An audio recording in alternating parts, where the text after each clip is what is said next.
Hey guys, how you doing? This is Manga, etc. I'm here today to bring the review for Shaman King episode number 5, and it's all about the test that you need to take before you can become an official participant of the Shaman King tournament.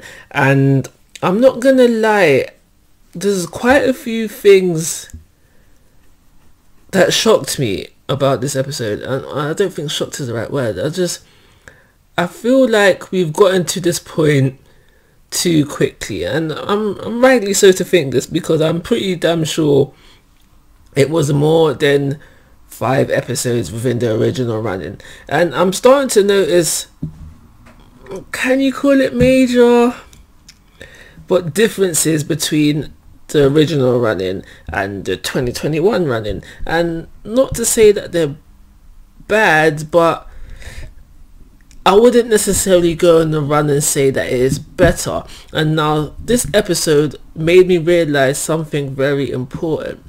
The character, which I think in Japanese is called Horo Horo, for me, I've always known him to be Trey, hasn't made an appearance yet so far within the episode. He'll make his first appearance next episode, and now I feel like that kind of impacts their fight in a way that they're going to have next episode, because the way I see it is in the original running they have met before. I'm not gonna lie, I think it's only one episode he's in beforehand, but we know that he meets Yo beforehand and they form a sort of friendship, and so that kind of impacts on their fight, because you don't know who to root for, kind of thing, or like you're on the fence, like you don't want Trey to lose because you know he wants to do his thing for his reasons, and you don't want Yo to lose because he's the main character, he's the one we're following, but he also wants to do things for his reasons.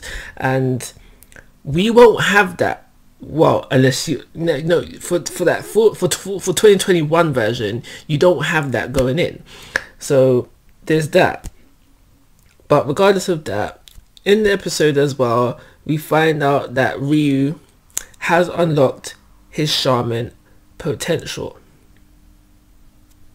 Will that play a key later on? I do not know, for your 2021ers only.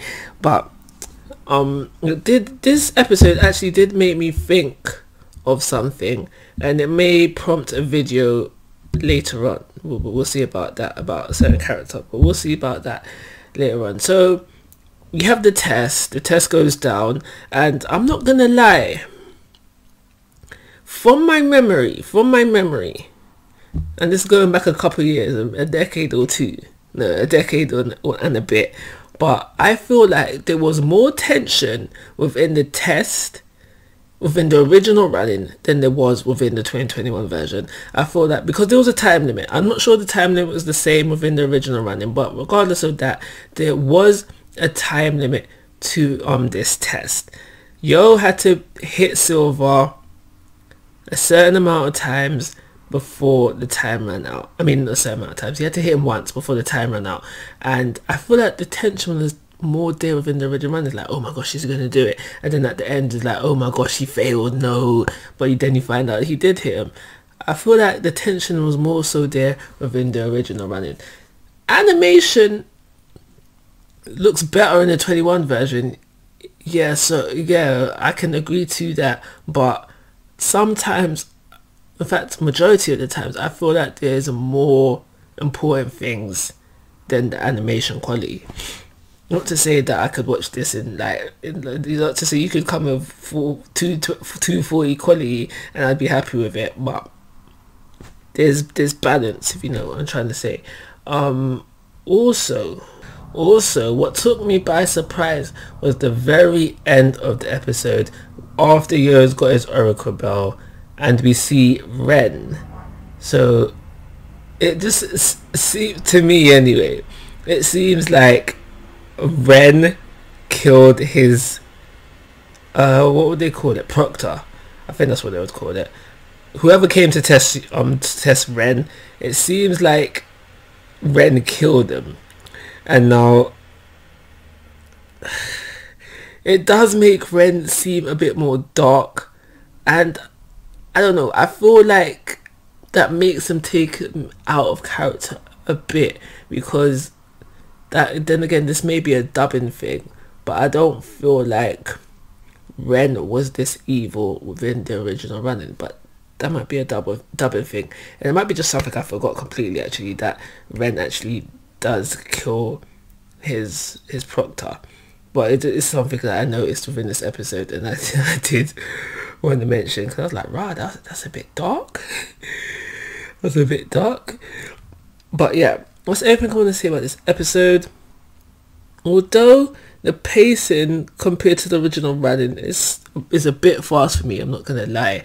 I would have liked more time,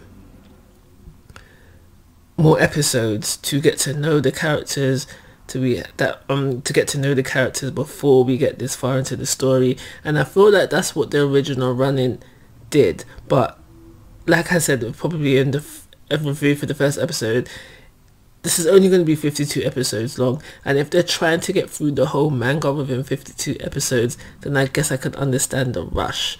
But that said as well, maybe they should have thought of making it longer than 52 episodes. I'm going to give this a 3-star rating and call it a review. Like always, guys, I'm asking for your thoughts and opinions. If you have not already, please subscribe to my YouTube channel, but most importantly, take care. Have a nice day.